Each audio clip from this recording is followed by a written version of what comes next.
안녕하세요. 바브라목토파입니다. 구독과 좋아요, 알림 설정, 회원가입 부탁드리겠습니다. 신한카드 오늘 난리가 났습니다. 12월 23일자 19만 명의 개인정보가 뽀개졌습니다. 그냥 완전히 유출이 되어 버렸다는 얘기죠. 이 금융회사에서 이렇게 이 금융 시크릿에 해당되는 개인정보가 유출된다는 것은 굉장히 위험하죠. 이게 돈하고 연관되어 있기 때문에 그냥 신용 정보만 넘어가는 게 아니라 그 사람의 어떤 자산 상태, 뭐 여러 가지 이 자금의 흐름까지도 넘어가는 것이기 때문에 굉장히 심각한 사안이 될 수 있다. 신한지주, 그러니까 신한카드 이 금융지주회사는 오늘 23일 신한카드 가맹점 대표자의 휴대전화번호를 포함해서 개인정보 약 19만 건이 유출된 것으로 추정이 되는데 이게 전화번호만 넘어간 게 아니죠. 그죠? 그러니까 금융자산의 이 흐름 자체가 그냥 뭐 유출이 된 거기 때문에 이거 뱅크런보다 더 무서운 어떤 상황이 도출될 수도 있다는 얘기입니다. 그래서 전체 19만 2,088건이 유출된 건데 이것보다 더 확대돼서 이 물량이 더 늘어날 가능성도 높습니다. 그래서 이 지난달에 가맹점 대표의 일부 개인정보가 유출된 정황이 신고됐다는 연락을 받고 사실관계 확인을 위한 조사에 착수를 했는데 결국 이제 거의 20만 건 이상이 유출된 것으로 파악이 된 거죠.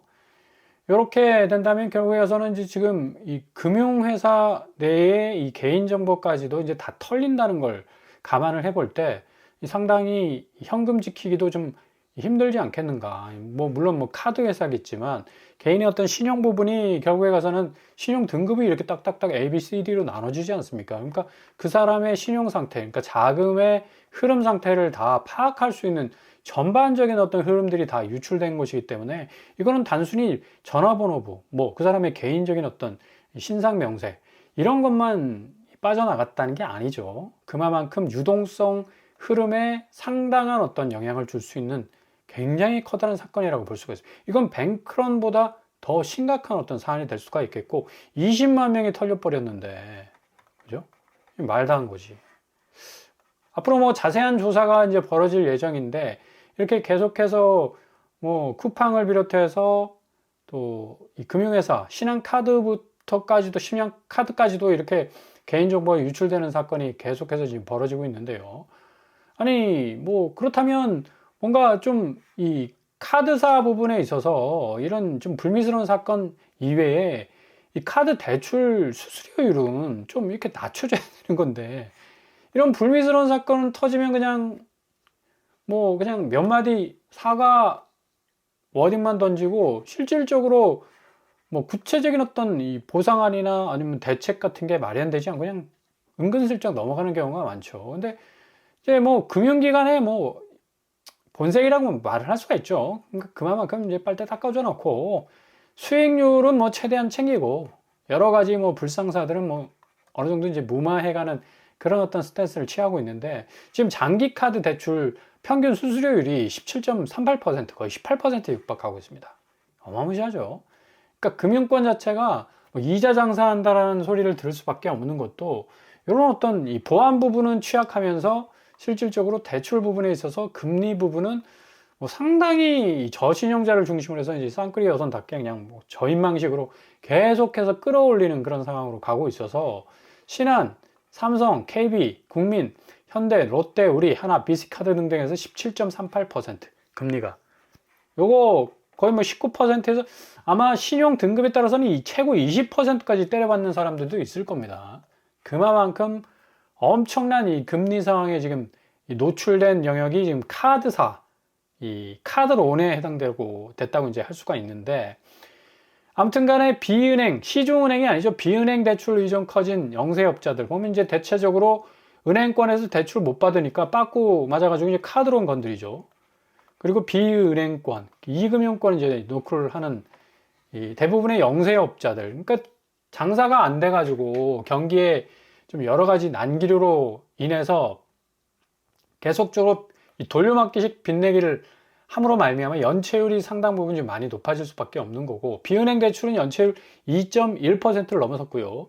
은행 0.19% 10배에 지금 달하는 그런 추세로 가고 있습니다. 그렇게 되면 결국 카드사뿐만 아니라 카드사 연체, 그리고 비은행 연체율은 급속도로 증가할 수밖에 없다. 이건 결국 가서는 은행 건전성, 금융사의 어떤 건전성까지도 직결되기 때문에 상당히 위태위태한 어떤 상황이 벌어질 수도 있는 사건이 터질 수도 있다는 얘기죠. 그러니까 이금융권 토담대 연체율은 30% 지금 돌파했습니다. 야, 토지를 담보로 해서 이제 대출을 내준 건데, 이게 지금 건설 경기가 많이 쪼그라들어 있으니까 이게 자금이 선순환되지 않지 않습니까? 그러니까 빚을 갚을 수 없는 거라. 그러니까 PF 자기 자본 비율 상향이라는 건 이건 뭐 교과서 같은 말이고. 그래서 전 금융권 연체율이 4.24%. 뭐 이 정도까지 지금 연체율이 계속해서 급증하고 있는 상황인데, 연체율이 높아지면 은행의 거시적인 건전성 뭐 악화될 수밖에 없고요. 그리고 자금을 운용해 가지고 뭔가 더 이 상당 부분 수익률을 넓혀야 하는 은행의 상황에서는 자금이 회수가 안 되니까 결국 영업이익도 계속적으로 줄어들 수밖에 없는 거고. 그래서 PF 자기 자본 비율 지금 옛날에 1%였습니다. 근데 20%로 이제 상향하겠다는 2027년입니다. 이것도 이제 2년 뒤. 올해 다 갔으니까 1년 뒤부터 그렇겠네. 예. 근데 이게 실질적으로, 현실적으로 이게 20% 상향이 될 것인가? 뭐 거의 반세기 정도 이어져온 건설 업계의 PF 자기 자본 비율 관행이 과연 근절될 수 있을까? 20% 상향하면 과연 사업이 가능한 업체가 몇이나 있을까요? 이런 또 부분을 생각해 봐도 상당히 건설 경기도 지금 자금난 때문에 어려워지고 있다. 그래서 지금 뭐 카드론 부분에 있어서 금리, 그리고 토담대를 기초로 한 PF, 또 금리도 상당 부분 무시할 수 없는 부분이 있기 때문에 건설사들이 좀 영업이익이 좀 쭉 올라와 줘야지 이걸 갚을 수가 있는데 이것도 안 되죠. 더군다나 또 이런 어떤 위기들이 계속적으로 도미노처럼 넘어지게 된다면 결국 은행 건전성에 직격탄을 날릴 수밖에 없는 건데, 지금 올해 환율 1% 널뛰기를 한 날이 20일이 넘습니다. 결국 이제 환율 변동성 때문에 은행 건전성도 상당히 위축될 수밖에 없잖아요. 지금 우리나라 은행 대체적으로 시중 5대 은행이라고 부르는 모든 은행들 다 외국 자본 물고 있습니다. 대부분 50% 가까이 외국 자본이 쫙 깔려 있어요. 일본 자본이 굉장히 많습니다. 의외로. 미국 자본도 깔려 있고. 그러니까 이렇게 되면 결국에 가서는 이 환율 변동성에 크게 흔들리게 된다면 굉장히 은행의 이 앞으로의 이 영업이익뿐만 아니라 거시적인 어떤 건전성 부분에도 경고등이 켜질 수밖에 없는 거고. 지금 제가 좀 전에 말씀드린 대로 지금 환율이 1483원이다. 일본 엔화와 중국 위안화가 지금 거의 샌드위치식으로 원화같이 이 체계를 좀 끌어내리는 경향이 커요. 그래서 일본 스스로도 자국의 엔화 가치가 워낙에 지금 뭐 저공 비행을 하고 있었으니까 이걸 좀 끌어올리기 위해서 기준금리 인상을 했는데 전혀 효과가 없습니다. 왜? 일본도 실질적으로 수출 구조가 굉장히 좀 막혀 있는 상태고, 이걸 전부 다 달러로 또 지급해야 되는 또 부담스러운 상황이 전개가 되고 있기 때문에 엔화 자체의 어떤 이 경쟁력이 많이 떨어져 있다. 위안화도 마찬가지죠. 그러니까 원화 같은 경우는 일본의 프록시 통화, 뭐 중국의 프록시 통화라고 불릴 정도로 그림자처럼 따라다니는 그런 어떤 이 통화 가치 체계이기 때문에 상당히 어려워질 전망이 많다. 그래서 이게 자체적으로 뭐 경제가 뭐 박살이 난다거나 뭐 완전히 뭐 경제 생태계 자체가 붕괴되고 와해돼서 나타나는 환율 구조가 아니라 이거 순전히 대외적 어떤 지형도 변화에 의해서 환율 자체가 굉장히 많이 쪼그라들고 있다. 그러니까 자의적 이 디스, 결국 잘못에 의해서 환율 자체가 헝클어져 가지고 넘어지는 게 아니라 좀 억울한 면이 있죠. 상당 부분 좀 대외적 환경, 지금은 어느 정도 지금 관세 영향에 의해서도 이 한국 경제가 굉장히 좀 허들을 잘 넘어가는 편입니다. 지금 금융시장도 좀 괜찮게 좀 굴러가는 편이고요. 근데 이게 지금 대외적으로 이런 식으로 좀 자본시장의 변동성이 커지기 시작하니까 이게 환율이 그냥 아킬레스건이 딱 되고 만 겁니다.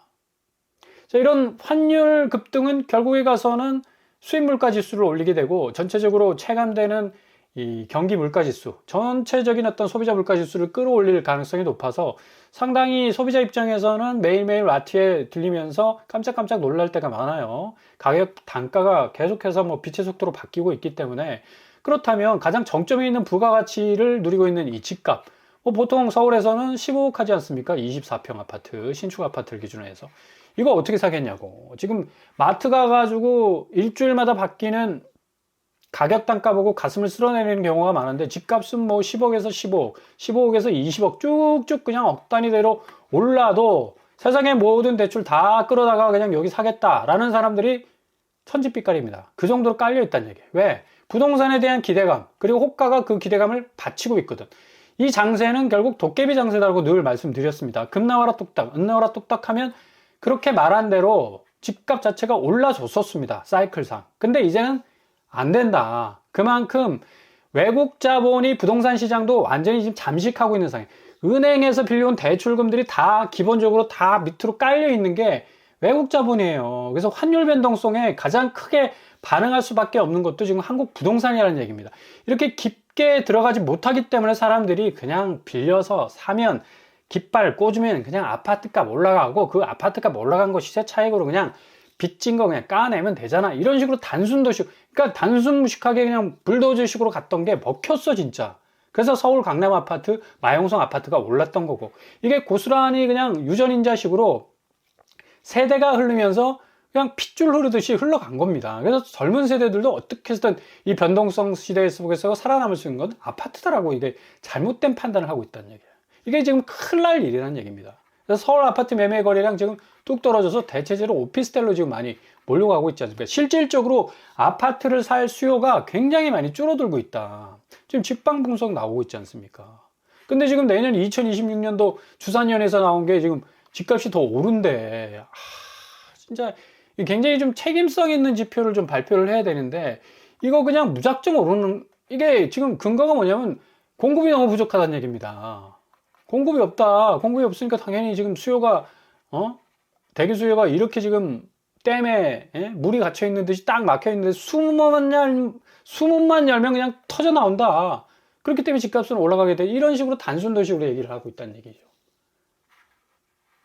기본적으로 아파트 수요에 대한 어떤 급박함은 다 사라진 지 오래고요. 이미 고점에 몰려있는 아파트, 잘못하면 설거지 당할 수 있겠다는 위기감은 그냥 전반에 다 퍼져 있습니다. 그러니까 수요가 굉장히 선택지향적인 어떤 성향으로 바뀌어 있기 때문에 옛날처럼 무작정 그냥 강남 아파트 그냥 어떻게 해서든 진입해서 내가 인생 한번 역전시켜보겠다라는 이제 그 시대는 끝났다라는 얘기입니다. 가수 임창정도 못 피했다고 그러잖아요. 뭐가? 상가 줄줄이 경매행으로 넘어가가지고 그냥 개박살 나고 있다는 얘기. 11월까지 수도권 임의 경매만 11,118건에 달합니다. 그러니까 그만큼 수익률이 많이 떨어진다.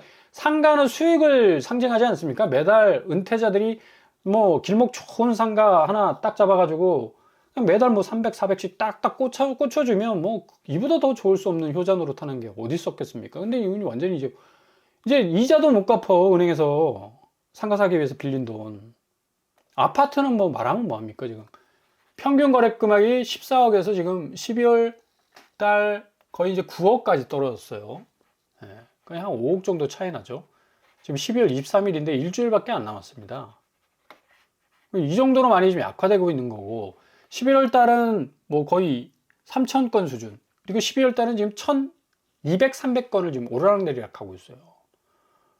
그러니까 이 정도로 지금 거래가 없는 시장에서 뭘 기대를, 아니 거래가 기본적으로 인풋, 아웃풋이 안 되고 서로 뭐 사내, 만회가 안 되는 시장에서 어떻게 귀신같이 가격만 올라갈까? 이해를 못 하겠어요. 이런 지표들은. 실질적으로 경기권 아파트가 선제 지표가 되는데 고양시 고양 원흥동 3억 3천 하락하고 있고요. 삼성 3차 아이파크 3억 2천 하락하고 있습니다. 일산 동구는 킨텍스 4억 4천, 킨텍스 3블럭 3억 7천. 경기권이 확실히 이 조정 장세가 크게 올 가능성이 높습니다. 과천시는 아예 없습니다. 여기는 뭐 집값 죽어도 안 내리겠다는 호가세가 아주 단단하게 버티고 있어가지고. 광명시 이편한 세상 4억 떨어지고요. 광명 두산 위브 3억 1천만 원. 그리고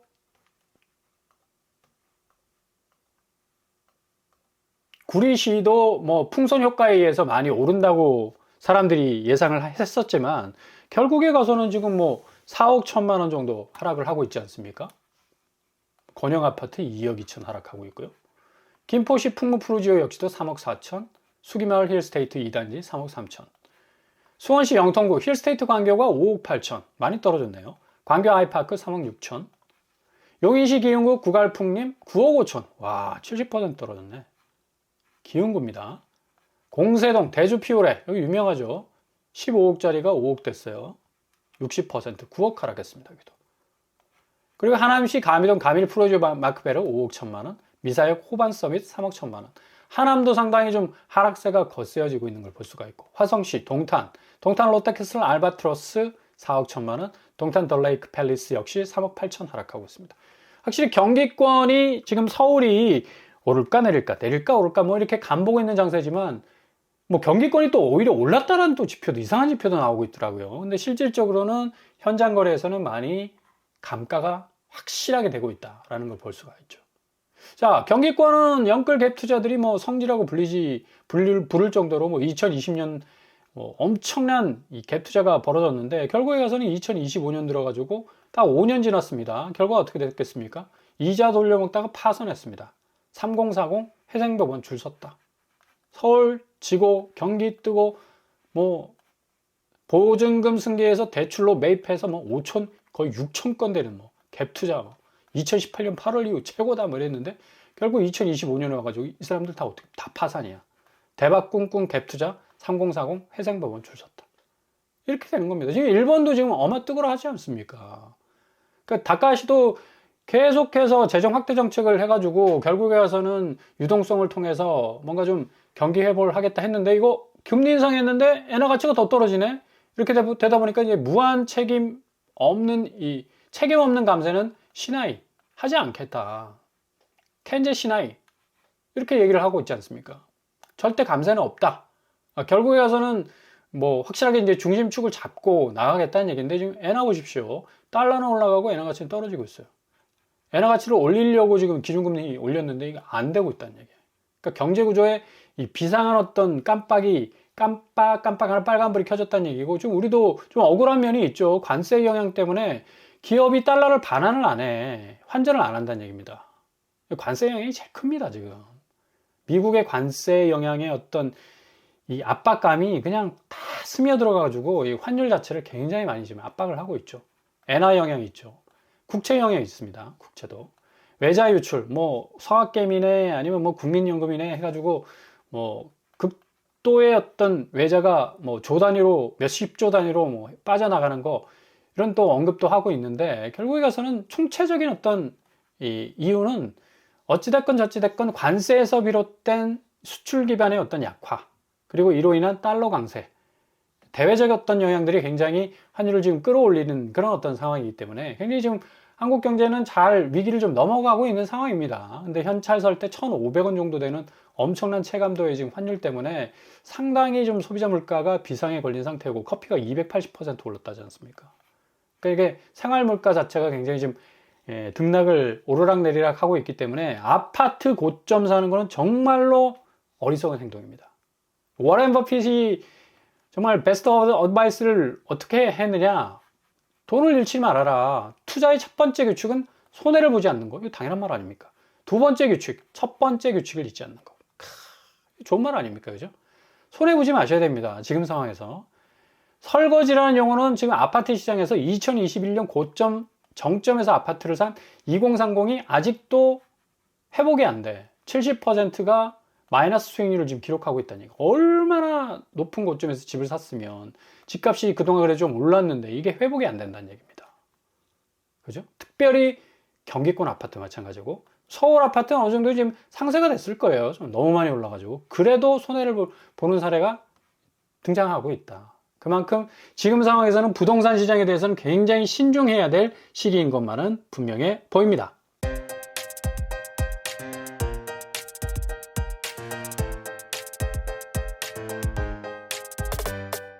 오늘의 부동산 캐릭터처.